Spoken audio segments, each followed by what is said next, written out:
चलिए, बाजार की तो धीमी शुरुआत हुई है, लेकिन एक्सपायरी का दिन है तो मार्केट काफ़ी वॉलेटाइल रहेगा। ऐसे में आप इंडेक्स की बजाय आपके लिए स्टॉक स्पेसिफिक क्या मौके हैं, और शुरुआत कर लेते हैं ट्रेडिंग कॉल्स की और ओपनिंग ट्रेड्स में। सबसे पहले प्रदीप जी के पास चलते हैं। प्रदीप जी बताइए, ओपनिंग ट्रेड्स आपकी तरफ से क्या हैं आज? सर मुझे लगता है कि कहीं ना कहीं मार्केट पे सेलिंग प्रेशर ज्यादा हैवी हो रहा है, तो Lodha developers limited current zone से सेल करने का सलाह रहेगा। शॉर्ट करके जाइए। 884 के आसपास का प्राइस चल रहा है। मुझे लगता है कि पहला टारगेट ऑलमोस्ट इसमें 860 होना चाहिए, एंड सेकंड टारगेट आपको 550 555 तक आपको आते हुए दिखाई देंगे ऑलमोस्ट। एक स्ट्रिक्टली स्टॉप लॉस आप 905 में मेंटेन कीजिए एंड शॉर्ट करके जाइए। करना है 884 का भाव है, यहीं पे सेल कर दे। 860 फिर 855 तक भी जाने की आशंका इनको दिख रही है। लोढ़ा और 905 का इस शॉर्ट्स की पोजीशन में आपको स्टॉप लॉस लगाना है। अंशुल जी, आपकी तरफ से ओपनिंग ट्रेड्स क्या हैं? देखिए, मार्केट में वीकनेस ही दिख रही है तो शॉर्ट के साथ ही रहेंगे।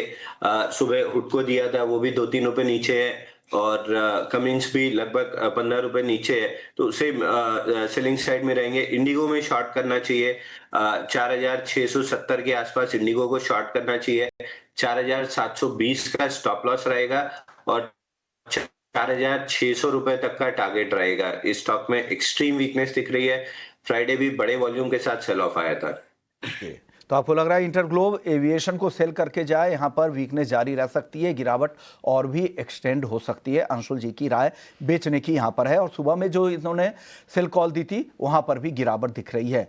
इस बीच रचित खंडेलवाल हैं BNK कैपिटल से। रचित, गुड मॉर्निंग। बताइए, आपकी तरफ से आज क्या ट्रेड्स हैं सर? सभी फेलो पैनलिस्ट को good morning, and as always thank you for having me here. Yeah good morning sir. Sir can I like yeah sir, बाजार में आज आपने क्या आइडेंटिफाई किया है? आपकी तरफ से क्या टॉप ट्रेड्स हैं सर आज? देखिए सर, मैं 10 सेकेंड और ले लेता हूँ आपसे। Friday we joined, Thursday we joined, we were continuously short on the markets. आज थोड़ा सा एक ओपिनियन डिफर कर रहा है यहाँ पे।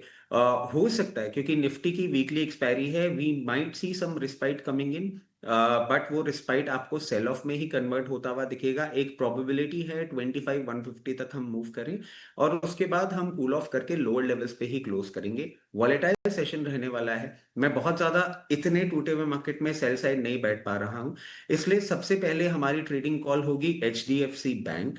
अब हम प्राइमरीली सारे जितने प्राइवेट सेक्टर बैंक्स हैं उनके रिजल्ट्स के थ्रू हो चुके हैं, और HDFC बैंक इन लेवल्स पे अट्रैक्टिव लग रहा है विद स्टॉप लॉस ऑफ 886। और टारगेट्स की बात करें 924 और 940। मार्केट में जैसे ही रिस्पाइट आएगा, HDFC अब जितना ओवरसोल्ड हो चुका है, एक कंफर्टेबल जोन पे लग रहा है। उसके साथ साथ आप देखें कि सीमेंट स्पेस में अब हम रिजल्ट्स देख रहे हैं बहुत इनलाइन, कुछ कुछ बियॉन्ड एक्सपेक्टेशंस आ रहे हैं।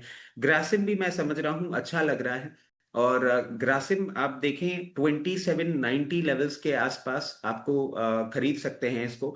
स्टॉप लॉस होगा 2740 का, और टारगेट पहला होगा 2860 और उसके बाद 2950। इन दो टारगेट्स के लिए अराउंड एक हफ्ते से एक फोर्थ के लिए आप ये दोनों पोजीशंस लेके जा सकते हैं। तो ग्रासिम आपको 2860 2950 दो टारगेट के लिए खरीदारी की सलाह, और HDFC बैंक आपकी तरफ से बाई कॉल आ रही है। इस बाजार में आपकी तरफ से दो बाई कॉल है आज। हमारे साथ तेजस साहब भी हैं। तेजस जी, गुड मॉर्निंग। आप बताइए, आपकी तरफ से टॉप ट्रेड्स क्या हैं आज? गुड मॉर्निंग विश्व मोहन जी और सभी दर्शकों और पैनलिस्ट को मेरा नमस्कार। निफ्टी की हम बात करें तो निफ्टी एक क्रूशल सपोर्ट के करीबन ट्रेड कर रहा है। 24,900 से लेके 25 के करीबन एक माइनर सपोर्ट जोन है। लास्ट वीक में हमने फ्राइडे को 200 दिन की मूविंग एवरेज के नीचे बंद देते हुए देखा है निफ्टी में, बट क्योंकि 24,900 एक क्रूशल सपोर्ट है, लास्ट वीक का लो है, तो जब तक ये होल्ड कर रहा है there is a strong possibility कि एक माइनर पुलबैक रैली आ सकती है। तो मैं थोड़ा बाई साइड के ट्रेड्स में जाना चाहूंगा। सो मेरा पहला जो ट्रेड है वो है state bank of India. Clearly ये स्टॉक एक आउट परफॉर्मर रहा है इन द रिसेंट टाइम, और हायर टॉप हायर बॉटम के फॉर्मेशन है। पिछले वीक स्टॉक ने एक नया ऑल टाइम हाई भी बनाया था। फ्राइडे और आज के सत्र में हल्की सी हम मुनाफा वसूली देख रहे हैं स्टॉक में, लेकिन अगर ओवरऑल स्ट्रक्चर देखेंगे तो अभी भी रॉक सॉलिड है। तो एक गिरावट में बाई करने की सलाह है। 1020 और 1025 के बीच में अगर SBI मिलता है तो इसमें खरीदारी करनी चाहिए विद स्टॉप लॉस बिलो 994। इसका पहला लक्ष्य रहेगा 1066 का और दूसरा लक्ष्य रहेगा 1095 का।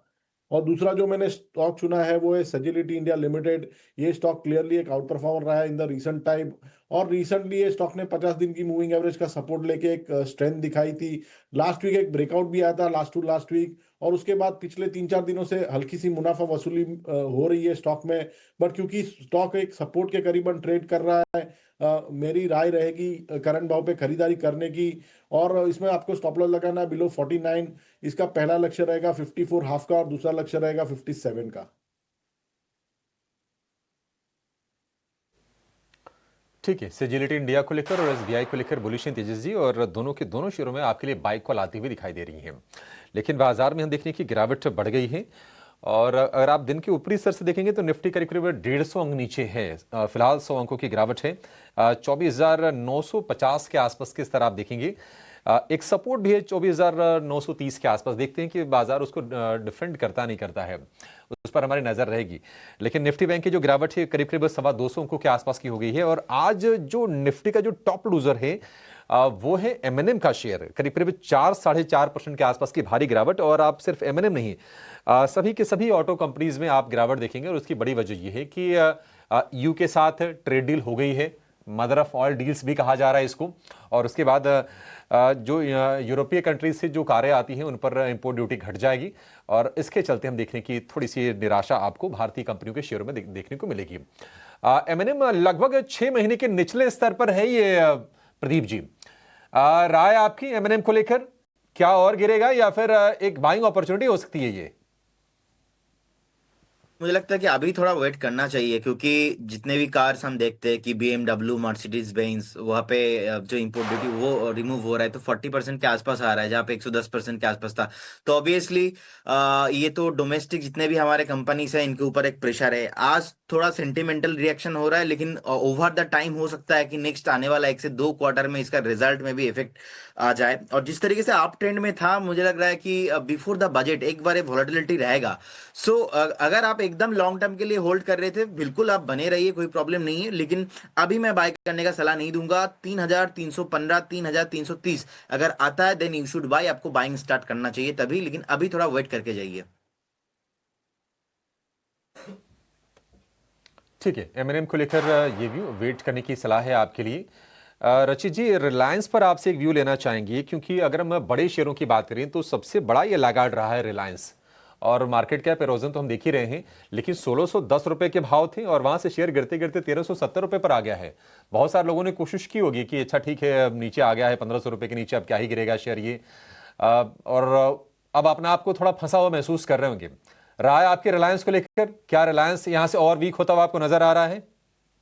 अभिषेक सर, पहले आपको गुड मॉर्निंग। और उसके साथ साथ देखिए, रिलायंस में सिर्फ इन्वेस्टर्स नहीं, बहुत लोग और भी ट्रेडिंग बेट के तौर पे भी फंसे हुए हैं।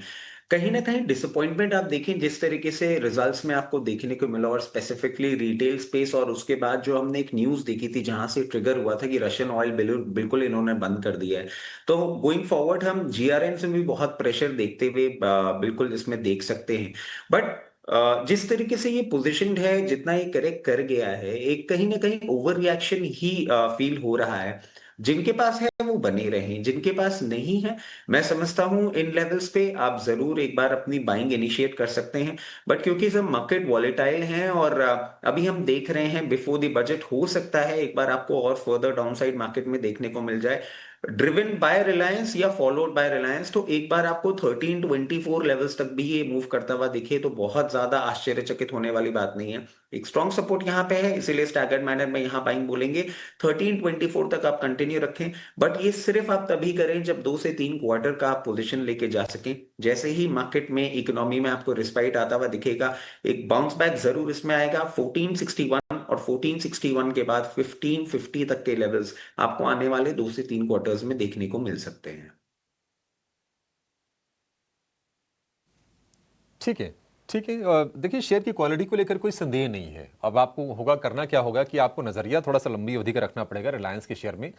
तभी आपके प्राइसेस भी आएंगे और फिर आप प्रॉफिट वाले टेरिटरी में जा पाएंगे। लेकिन आज की स्क्रीन देखिए निराशा ये हो रही है ना कि कुछ कुछ नतीजे अच्छे आए थे या फिर अनुमान के मुताबिक आए थे, लेकिन शेयरों की हो रही है पिटाई। आप कोटक बैंक को देखिए, करीब 4% नीचे आपको ये शेयर दिखाई देगा। जेएसडब्ल्यू एनर्जी के नंबर तो प्राइमा फेस ही अच्छे दिखाई दे रहे थे। एक बार हम